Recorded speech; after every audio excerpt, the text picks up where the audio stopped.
I do not like. We are here and bela is ready to you again.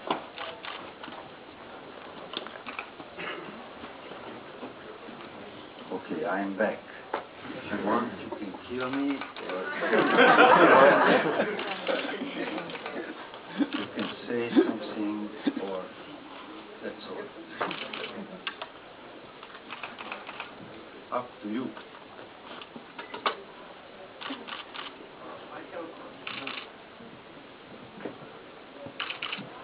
I have a question. We saw the movie and it was like pretty hard. Is it the whole concept of the existentialism that you eventually have to give in to your surroundings? Was that the clear message, or am I mistaken?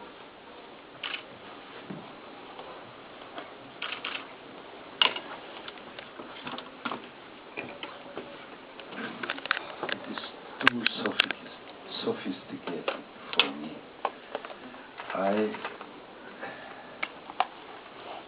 Do you remember Milan Kundera wrote the book about the lightness of the being? What is it? Unbearable. In English, Unbearable. Unbearable. Yes, that's important. And we just wanted to show you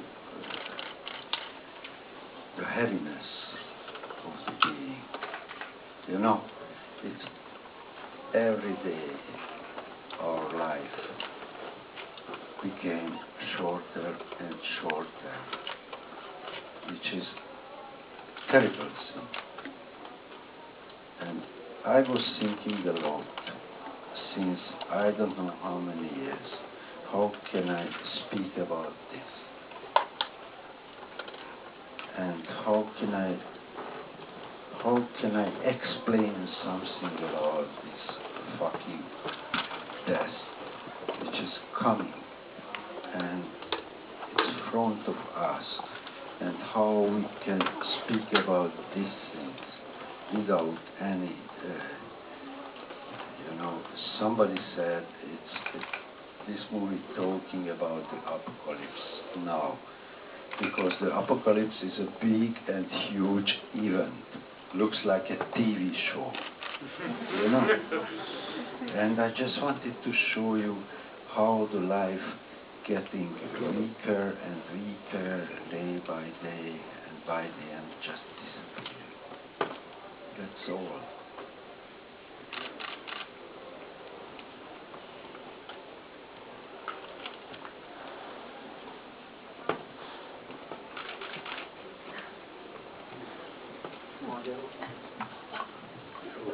Somebody has to translate.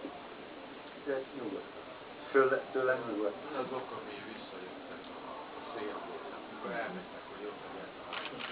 Dobro reći da tako I to malo mikrofon.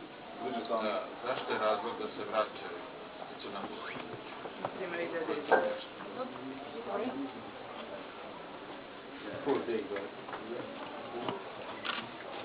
He asked it, what is the reason why they turning back at the top of the hill, and why they are coming back. It's quite simple, because the other side of the hill is same.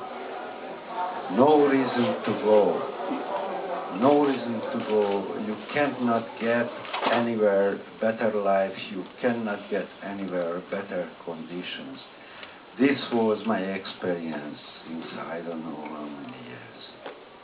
And that's the reason why I think they have to turn back. Because there is nothing.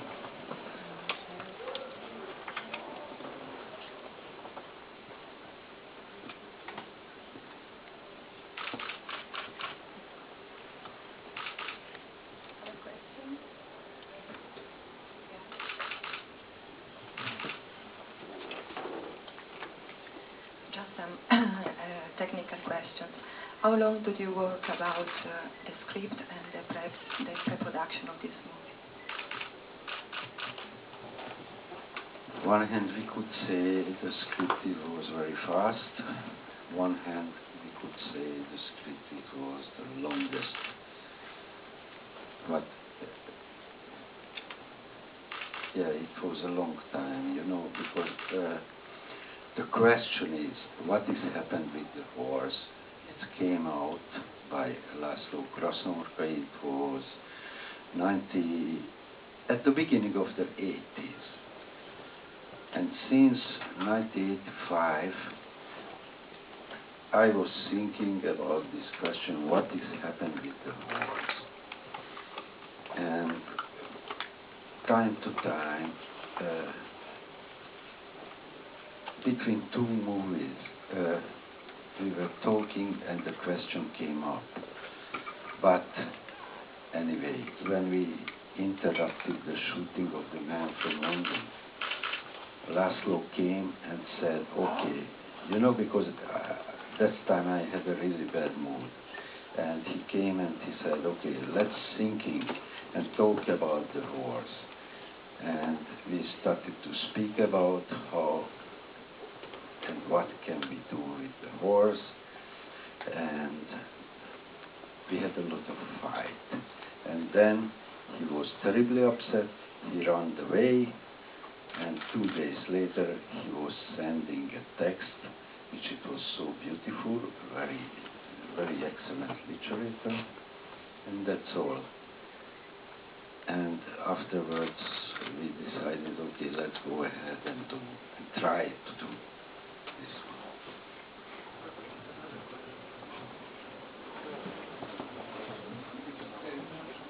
For sake of sounding completely stupid, I didn't get why was the movie's name Torin Horse.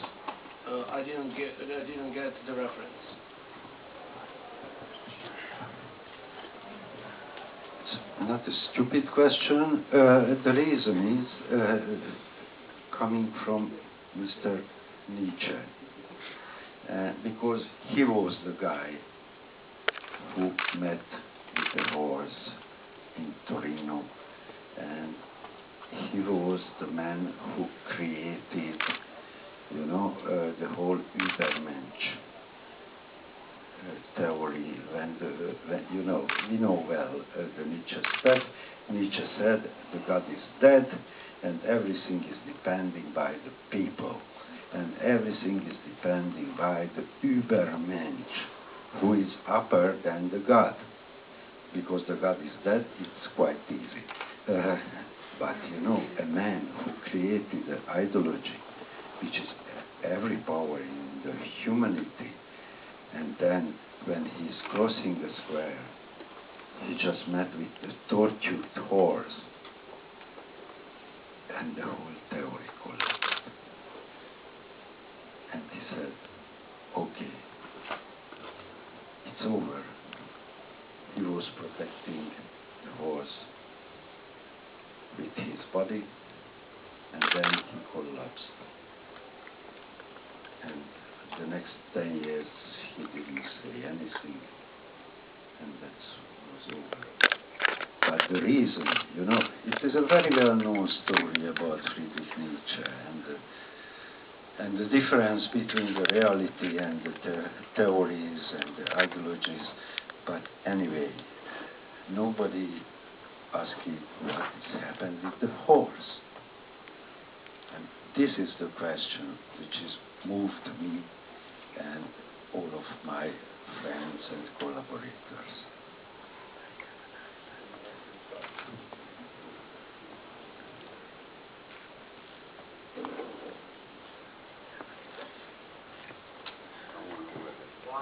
Why is the man using one hand in the ball?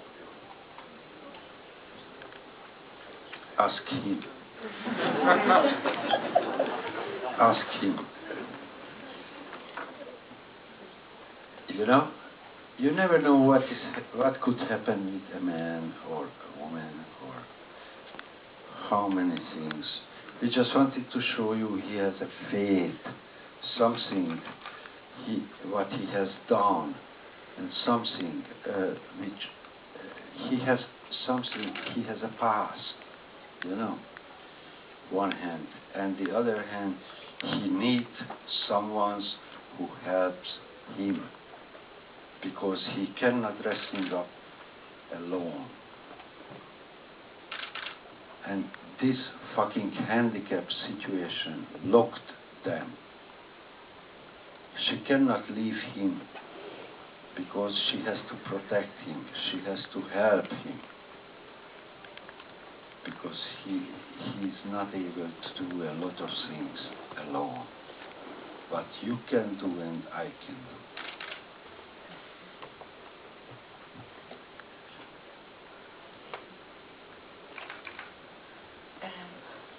You told me that you decided to build this place.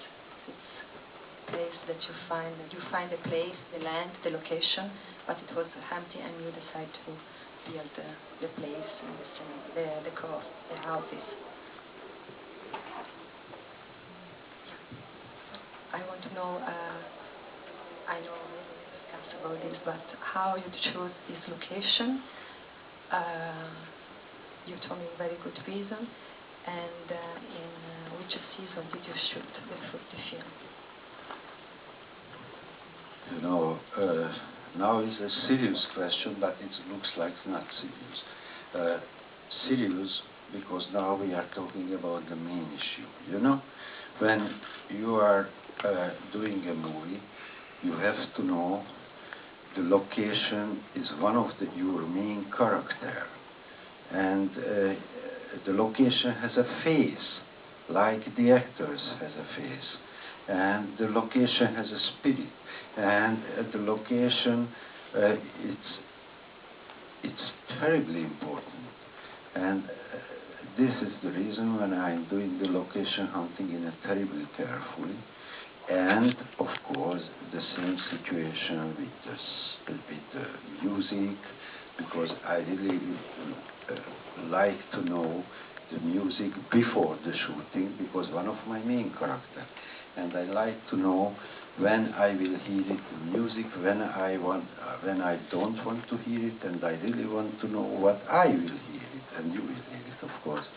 And then this is the reason when we are preparing a movie, we have to listen all of things, which is important. And of course, I have to know the whole movie from the first frame till the last one.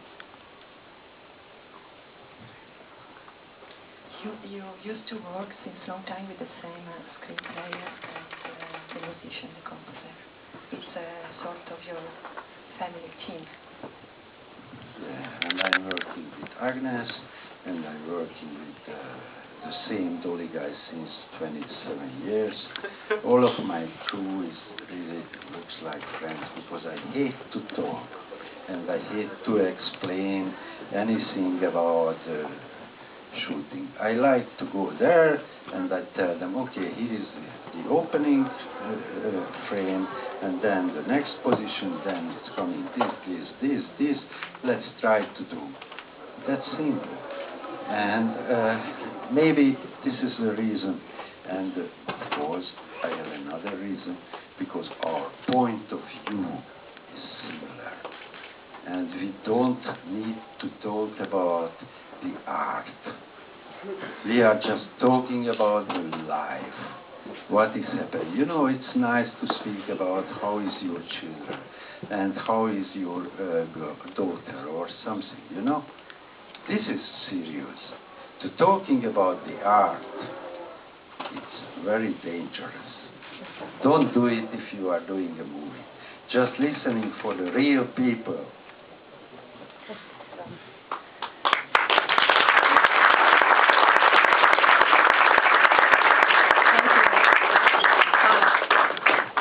I would like to say a big thanks for your attention and for you coming to watching all of our shit, what we have done in the 34 years, and I'm terribly glad.